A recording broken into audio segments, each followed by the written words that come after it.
Hey, what's up, everybody? Welcome back to Everything MTG and day 2 of Commander 2018 spoilers. We're just gonna jump right into it. Well, I won't say nothing super special today. I mean, obviously the first day is the best because it has all the commanders. But we're gonna keep it short and sweet. I think there's 23 spoilers to go through today. So the first one is Budoka Gardener.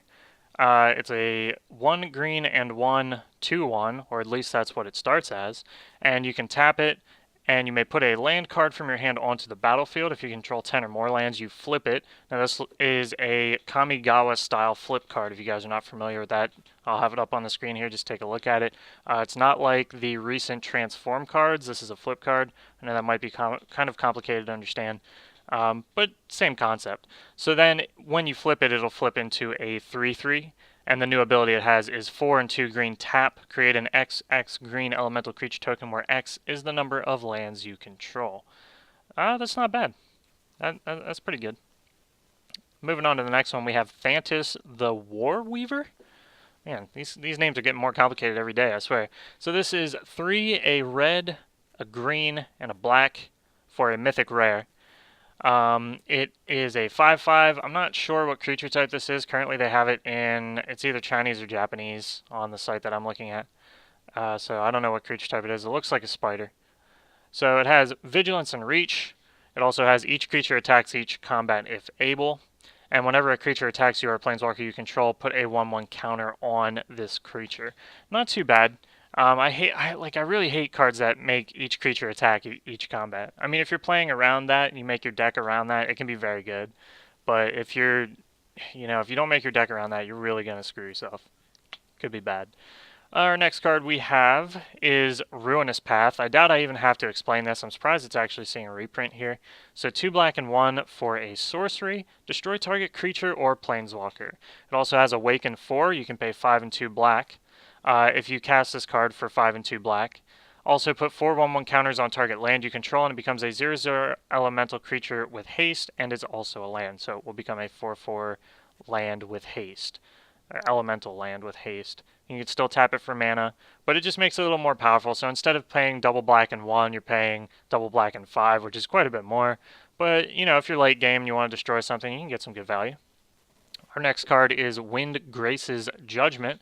3, a black and a green for an instant. For any number of opponents, destroy target non-land permanent that player controls. I'm not entirely sure the rulings on this. So when I hear this card, for any number of opponents, destroy target non-land permanent that player controls. So if you have 3 opponents, you destroy 1 permanent on each of their fields, right? Okay. Because like the way I'm kind of thinking of it is like for each opponent, I have 3. You destroy that many permanents on each one of their fields. But that would be pretty OP for 3 and Golgari, black and green. Yeah, still really not bad. Non-land, that's kind of limiting, but you can blow up for 3 and 2, Golgari.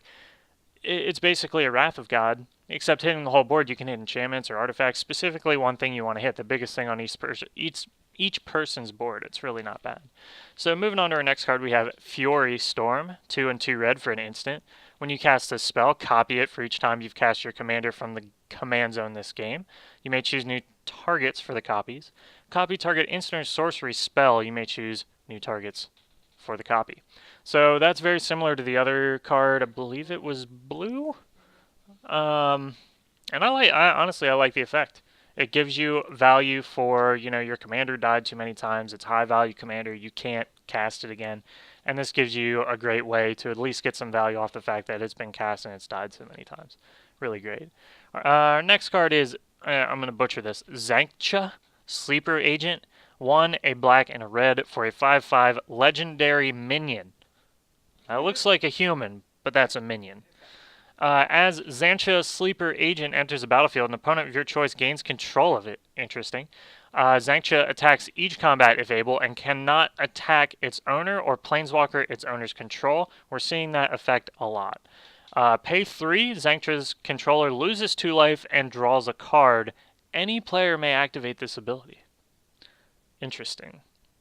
Not sure if I'm okay with it. Giving your opponent a 3-drop 5/5 that must attack other people is pretty great. It can attack you. It's like an Argentum armor. It's pretty great. So you're swinging 5 on your opponents, which is awesome. But now your opponent gets the ability to draw cards for 3. Now they're taking 2 life, so still benefit. But I don't know. I'm not sure how I feel about that. Now you do have to. Anybody can pay it. If anybody wants to make that person lose 2 life and draw a card, they got 2 life left. Screw you. I'm gonna pay 3. You're dead. Interesting effect. And it must attack each combat. You're forcing that to swing into your opponent's boards. But doesn't it say owner? Attacks each combat and can't attack its owner or planeswalkers its owner's control. So even though you're giving control of it to somebody else, you are the original owner of that card. Draw the card and lose 2 life. No, because it says it can't attack its owner, but its controller loses 2 life. The current controller of the card, as I understand it, would be the person that has it on the field. But the original owner of the card, the person that purchased it, the deck that it started in, is you. Pay 5 and its owner? Or does it say? It says pay 3, Xanx's controller loses 2 life, and you draw a card. You draw a card. And you draw a card. So complicated. Guys, let me know how you feel about this card in the comments below. If we are interpreting this correctly, this is like a level 1 judge ruling right here. I just don't get it. But we're spending a lot of time on this card. It looks interesting. If it works the way that it may work, whereas anybody can pay 2, the person that controls it loses 2, and then I draw the card because I'm the owner. It also can't attack me, and it's forced to attack every turn on somebody else. This card's broken as hell. Yeah, that's what I read. So I can't imagine that's how it works. That's how I read it out. I mean, that's how I'm reading it too, and I know a fair bit about the rules of this game, but I don't know. Next card, our best friend Avenger of Zendikar is seeing a reprint. A lot of people assumed it would be seeing a reprint. We got 5 and 2 green for a 5/5 elemental creature. When it enters the battlefield, create a 0/1 green plant creature token for each land you control, and landfall. Whenever a land enters the battlefield under your control, you may put a 1/1 counter on each plant creature you control. Goes really well with that Nissa Voice of Zendikar, I think it is. Makes little chumps. Yeah, it'd be pretty good. I'm not sure how expensive that card is, but I thought it was fairly expensive. Our next card is Chain Reaction. 2 and 2 red for a sorcery. Chain Reaction deals X damage to each creature, where X is the number of creatures on the battlefield. That's interesting. Screw you, token decks. That's literally what that says to me. Good card. Good card is good. Keep moving on. Emissary of Grudges is our next card. 5 and a red for a 6/5 Ifrit creature. Has flying and haste. As it enters the battlefield, secretly choose an opponent. We've only seen one other card like this, and it was in the Cats deck, the Erebos deck, correct? What? Amanda? Choose a secret player card. Yeah, reveal the player you chose. Choose new targets for target spell or ability if it's controlled by the chosen player, and if it targets you or a permanent you control. Activate this ability only once. Avenger's about $7 by the way. Surprise, misdirect. Or redirect. How much is a Vendor of Zendikar right now? About $7. About $7. Not too expensive, but nice little value reprint. Pretty cool. Our next card is Eidolon of Blossoms, 2 and 2 green for a 2/2 enchantment creature spirit. We were just talking yesterday about how the one of the certain, I believe it was planeswalkers, or one of the commanders was going to rely, yeah, it was a planeswalker that was going to rely on returning enchantments first and then enchantment auras, and Amanda surmised that it was going to be enchantment creatures, and it made sense. And here they are. So, yep, right in my face. So 2 and 2 green for a 2/2 enchantment creature spirit Constellation. Whenever Eidolon of Blossoms or another enchantment enters battlefield under your control, draw a card. Most powerful 3 words of Magic. Draw a card. Pretty nice. Loyal Subordinate, 2 and a black for a 3/1 zombie with menace. As a lieutenant, at the beginning of combat on your turn, if you control your commander, each opponent loses 3 life. Very good in a drain deck. That's all I'm going to say. Just Campbell's soup. Amanda plays Campbell's soup. It'd be really good there. So, yeah, I'll look forward to that. Our next card, I really like this card, is Nesting Dragon, 3 and 2 red for a 5/4 dragon. Flying, has landfall. Whenever a land enters the battlefield under your control, create a 0/2 red dragon egg creature token with Defender, and when this creature dies, create a 2/2 red dragon creature token with Flying, and red, this creature gets +1/+0 until end of turn. That's just really good. I like that a lot. The next card is something that I will likely be putting in my Edgar deck. Blood Tracker, 3 and a black for a 2/2 vampire wizard with flying. You can pay 1 black and 2 life to put a 1/1 counter on it. And whenever it leaves the battlefield, you draw a card for each 1/1 counter on it. So even one would be perfect. Yeah, even one. And, you know, even if you don't want to do it, what you can do is you can get a value 2/2 flyer because, believe it or not, guys, a lot of vampires don't fly. And I hate that. But in response, somebody's going to wipe the board, somebody's going to kill spell it. Okay, I'll pay 1 black, pay 2 life, maybe even a couple times, and because I want to draw 4 cards, and you draw 4 cards. Nice. Next card is Loyal Guardian, 4 and a green for a 4/4 Rhino. Because it doesn't tap. Right. Trample, Lieutenant. At the beginning of combat on your turn, if you control your commander, put a 1/1 counter on each creature you control. Pretty good. That could go into Traxa, maybe. I don't know. It's kind of expensive. But maybe. Our next card is Reality Scramble. Scrambling up that reality. 2 and 2 red for a sorcery. Put target permanent you own on the bottom of your library. Reveal cards from the top of your library until you reveal a card that shares a card type with that permanent. Put that card onto the battlefield and the rest on the bottom of your library in a random order. This spell also has Retrace, which allows you to cast it from your graveyard by discarding a land card in addition to paying its other costs. And I will mention that that does not exile it if you retrace it. You can retrace this card as many times as you want, as long as it's your turn. It doesn't allow you to cast this at instant speed. Right, it's not flashback or rebound. It does not get exiled, so that's pretty good. If you build your deck the right way and you only play like 2 artifacts, one of them's a Soul Ring, you sack that one or whatever with this, and it doesn't even get sacked. It goes on the bottom of your library. And then you flip a Blightsteel Colossus off the top. You could do that. You could legitimately do that. Pretty good. I like it. Our next card is Gyrus, Waker of Corpses. X, black, red, and green for a 0/0 legendary Hydra. Gyrus, Waker of Corpses, enters the battlefield with a number of 1/1 counters on it equal to the amount of mana spent to cast it. Can you believe that? I've never seen that before. No, I'm just kidding. Its power and toughness is equal to X. Oh my god, that's so new. Whenever Gyrus attacks, you may exile target creature card with lesser power from your graveyard. If you do, create a token that's a copy of that card, and it's tapped and attacking. Exile the token at end of combat. It could be good.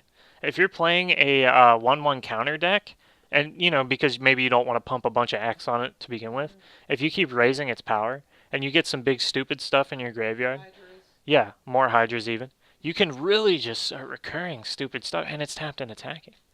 That's a big surprise. It can be good. Do you exile the card in the graveyard though? Let's see. Yeah, you have to exile the target creature card, so I would not play this with any sort of Reanimator, obviously. Otherwise, Reanimator would just be better. Next card, Whiptongue Hydra. Another Hydra. 5 and a green for a 4/4 Lizard Hydra. It's getting real here. Has Reach. When Whiptongue Hydra enters the battlefield, destroy all creatures with flying and put a 1/1 counter on it for each creature destroyed this way. In green, that's amazing, because green has such a hard time taking care of flyers. You gotta think about the blue-red artifact, Thopters. Oh yeah, this will work on Thopters all day long. Oh yeah, think how big. Yeah, this is literally counter Saheeli. Yeah, think how big stupid that's gonna be. Yeah, it could get pretty big and stupid. And it has reach, so not only can it block, even if you don't destroy anything, it can block later. And it gets a 1/1 counter for each creature destroyed with flying. Now, this will count your own. If for some reason you're playing flyers in whatever other color this is in. Yeah, black or red maybe. And you could have flyers in black or red. You know, Thopters or vampires. Yeah, that lets you draw cards. You're going to be destroying your own creature. But it's only 1 damage, so. Yeah, right. It's mainly for those. Wait, it's only 1 damage? It destroys them all. It doesn't deal damage, it destroys them. All creatures with flying are just dead. Okay. Yeah. So that's pretty good. Our next card is our boy Scoop Mob. 1 green, 1/1 insect. At the beginning of your upkeep, if you control 5 or more lands, of course you're going to control 5 or more lands. This is in a land drop deck. Put 4 1/1 counters on Scoop Mob. This can just get stupid real quick. That's really all there is to say about it. It's a 1-drop. It's a 1-drop 1/1 that turns into a 5/5. Potentially on turn 3 if you're playing, on turn 4 if you're playing our next card here, Explosive Vegetation, which is 1 green and 3. You guys know what this does. Let's be real. Sorcery. Search your library for up to 2 basic land cards, put them onto the battlefield tap, then shuffle your library. Yeah, I mean, Cultivate. I'd love to see Cultivate in here too. And I'd like to see Crop Rotation. You know? So just, maybe. We'll see. Or Scape Shift. I don't think they're putting Scape Shift in here, especially since it just saw a reprint. So let's see, Centaur Vine Crasher, 3 and a green for a 1/1 Plant Centaur. Some weird creature types. Trample. When Centaur Vinecrasher enters the battlefield, it enters with a number of 1/1 counters on it equal to the number of land cards in all graveyards. This is a reprint. Whenever a land card is put into your graveyard from anywhere, you may pay double green. If you do, return Centaur Vinecrasher from your graveyard to your hand. Meh. Meh. Moving on. That's literally the extent of that card. Meh. Rampaging Baloths, another reprint. 4 and double green for a 6/6 beast. Trampler. Has landfall. Whenever a land enters the battlefield under your control, you may create a 4/4 green beast creature token. Pretty basic. Not much to say about that. It's good. Next card is Crash of Rhinos. There's actually another card before this, but I want to save that for last. Crash of Rhino Beetles. Crash of Rhino Beetles. Yeah, okay. It's weird. 4 and green for a 5/5 insect. What's that? Final Fantasy much? Yeah, I don't know. 4 and a green for a 5/5 insect with trample. Crash of Rhino Beetles gets +10/+10 as long as you control 10 or more lands. This is potentially a 15/15 for 6. That's just stupid. I mean, sorry, for 6, for 5. Green is doing its best in what green does. Yeah, green's doing its big stompy thing that it normally does. But even a 5/5 trampler for 5 isn't bad. And then it can turn into a 15/15 if you play it late game. Trample, yeah. Yeah, with trample. It's pretty great. So we're going to move on to our last card, which I think is actually one of the better cards here. And it is really hyping me up. I'm not an artifact guy, really. Like, I love artifacts, but I don't like play an artifact deck unless you want to consider SRAM. Amanda's our big artifact player. But this is getting me so hyped for Saheeli. Loyal Apprentice, 1 red and 1 for a 2/1. Human Artificer, he has haste. And Lieutenant.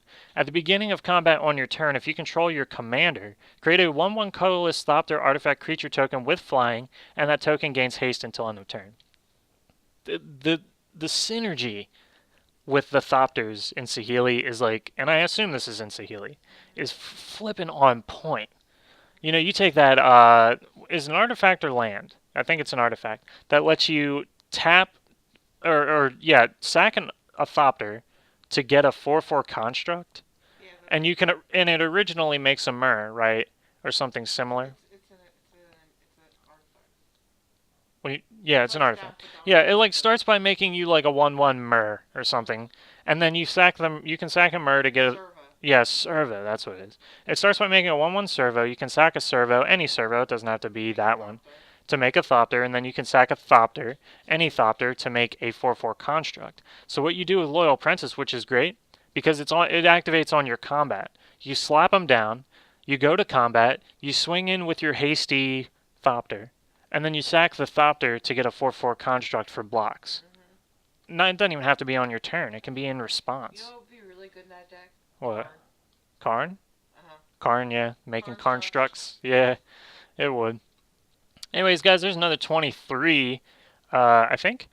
Spoilers down, so we're getting down the road. I'd like to see, I mean, they are covering a lot of rares. I'd like to see some more powerful rares. I mean, Wizards probably going to do what they always do, and they're going to shortchange these decks. There's some things that need to be in here.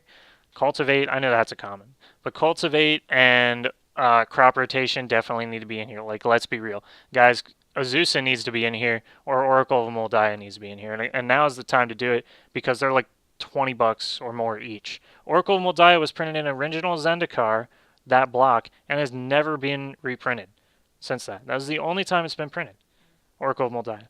It's ridiculous, and that is the perfect card for this deck. Yeah, Zeus has been reprinted and recently. In 25. Right, but Oracle of Moldiah desperately needs a reprint. She's like $20, and it's getting worse day by day. Anyways, we really appreciate you guys keeping up with the Commander spoilers with us. It's always a fun time. We'll talk to you guys in the next video. So, until next time, everything, MTG here. Peace out.